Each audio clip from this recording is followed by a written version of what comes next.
How would I react if I caught my girl cheating right behind my back? If I caught him meeting up at the laundromat, I'm gonna put 100 rounds in his Pontiac that's probably kept. Probably get the homie dap, then take a nap. Find another girl to trap and nasty slap. I ain't even up the strap, cause I know once I leave, she be coming back. So what, I'm cheating, but PS still love you. Don't talk about leaving until PAT cover. The secrets I'm keeping got me seeing double.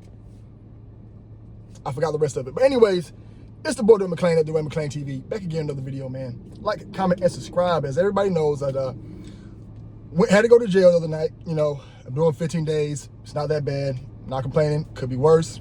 Do not drink and drive. If you're having a drink, call an Uber. Stay where you're at. Sleep.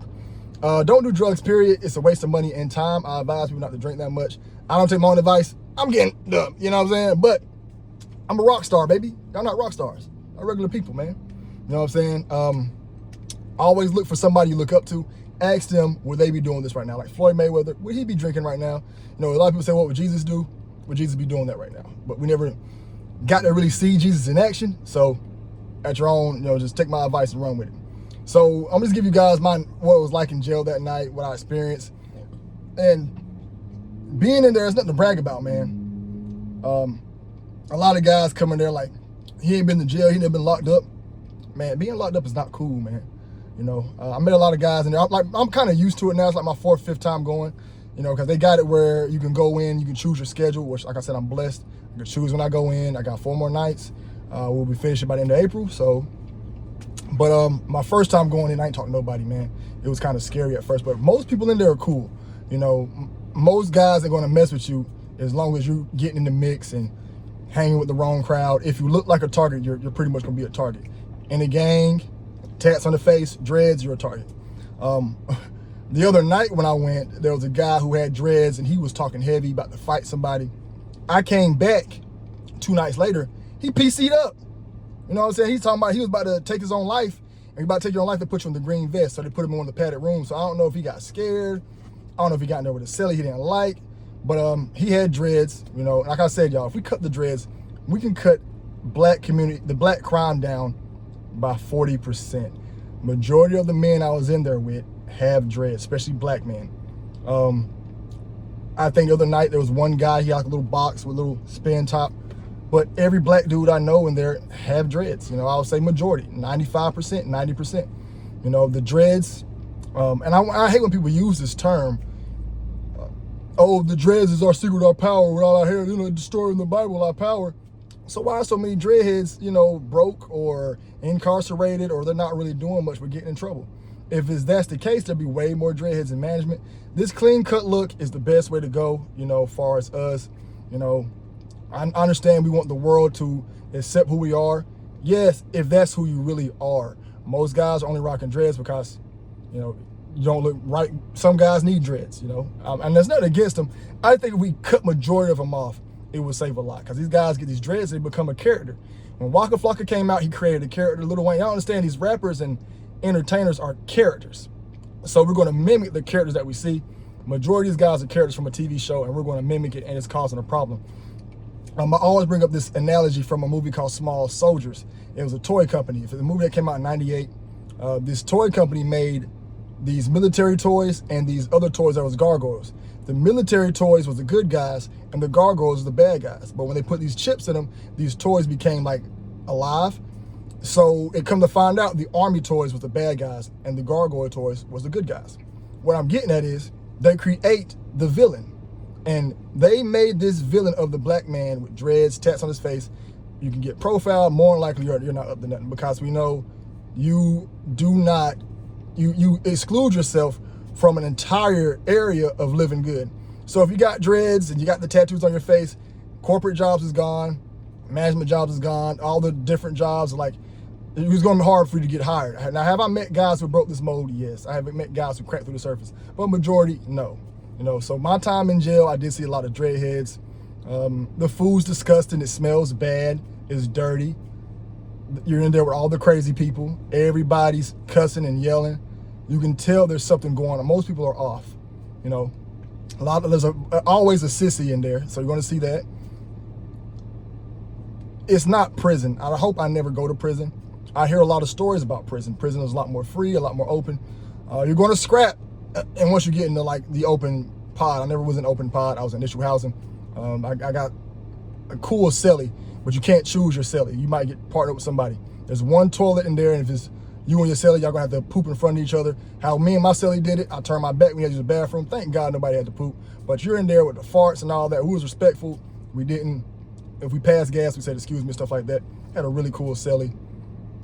And I wouldn't, and most guys in there love that lifestyle. They love going back and forth. They're used to it. They're like institutionalized. So I went there this past Tuesday, got out on Wednesday, went back Thursday. And when I was leaving Tuesday, there was a guy getting out, right? He did 30 days. He remembered me from my first time going in early March. And he was like, hey, I remember you. I was in holding. I was like, yeah, I remember you too, man. He said, yeah, this is 30 days. I said, you did 30 days? He's like, yeah, I'm good though. I go back Thursday, he's back in there, but he's leaving again. He got in trouble. But like I said, there's something in that air that makes you want to stay and go back. And it's a culture there.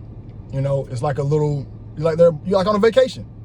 You know, then I would say the only positive thing I liked about it was I can talk freely. I can cuss as much as I want. I can talk about having as much sex with women as I want. Me and the guys can talk about that. We don't have to worry about censoring ourselves. There was a transgender dude there, and he was the coolest transgender dude ever, but he wasn't in his girl clothes. He was dressed as a guy. But we knew he was a sissy, but he was cool, man. Real cool. Any question we asked him, he answered. We asked, what made you G'd up? He answered it. He told us about his whole lifestyle, all the women in Fayetteville he knew that sold it, because he was selling it. And he was just saying, man, a lot of guys out here DL, which we already know. But he was mad cool, and the conversations we had, which was really weird. A lot of other people was uncomfortable. I don't care, you know what I'm saying? It is, we talk about whatever. But he was really cool, but it was cool just to talk uncensored and unfiltered. I could cuss as much as I want, say what I wanted. Me and my buddies started talking about our girl stories, and it got graphic, just know that. And there was a female CO there, we didn't care about what she said because she's used to it. And nobody's telling me to watch my mouth. So I think that was like the only positive thing. Other than that, there's nothing positive about jail. And I really hate that places glorified, the rap music glorified, you know. I was in my cell and all. That's not cool, being in jail. Being in jail is not cool. It's not a plus. Fellas, don't date girls who are incarcerated, because every girl I've seen there had issues. If a girl says I've been incarcerated, they're more than likely going to be, have some personality issues, or something's going to be off her. She did time if she's going in out of jail. A few tickets, cool. But if she got to go to jail for assault, larceny, and every girl I've seen there seemed dysfunctional. Like, they all got a certain move and a twitch to them when they're dysfunctional like that. But the females there are difficult. The food's disgusting. The lighting is weird. It smells terrible. It is not nothing, in my opinion, to brag about or to say this is lit, you know, especially how black guys brag about it. Majority of the people there are black. Majority in this area are black. They put us in these areas and they made it hard for us, so where we're going to commit all these crimes.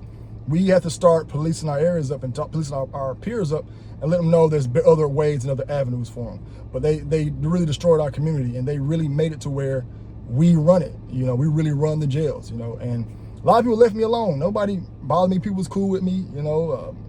As long as you're not bothering nobody, you're not trying to. Most guys who I've seen brought problems to themselves.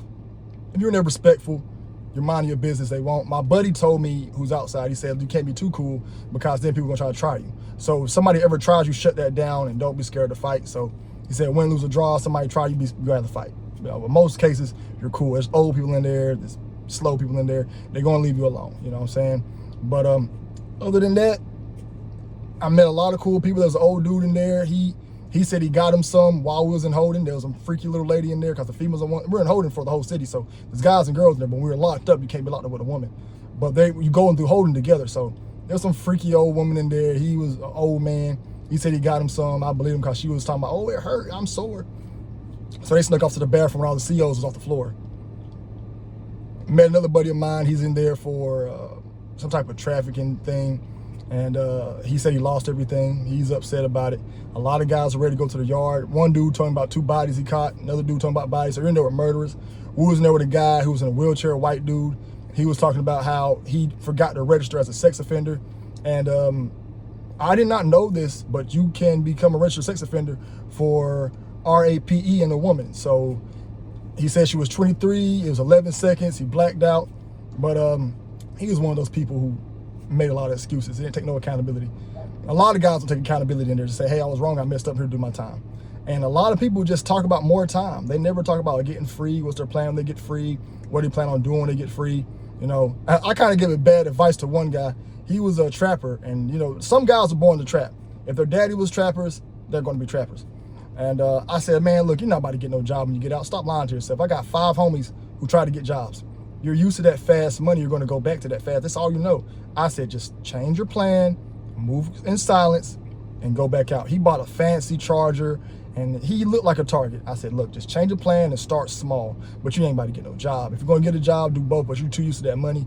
And I know, I've seen guys make, he said he's making $1,500 a day. It's hard to get a job. You're making $100 a day. You know, if you make $30 an hour, 8 hours, you made $240, you know, in a day. Then that's tax. So you made like $175, you know? So it's always a trick to it, but I feel like I gave him bad advice, but it is what it is. I was just being honest with him. I'm like, buddy, you ain't about to get no job. Stop it. You ain't got to lie to me. You ain't about to get no job. But I would advise everybody stay out of trouble, man. Don't commit crimes. If you're already doing crimes out there, stop it. You know, it's not cool to be in there. You know, I told somebody the other day, matter of fact, I told him this today, that if somebody, the girl was like, oh, that girl baby daddy hit you up. And I said, that man ever see me in person, he's going to jail.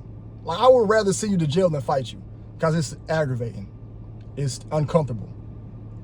If I fight you, get to go home.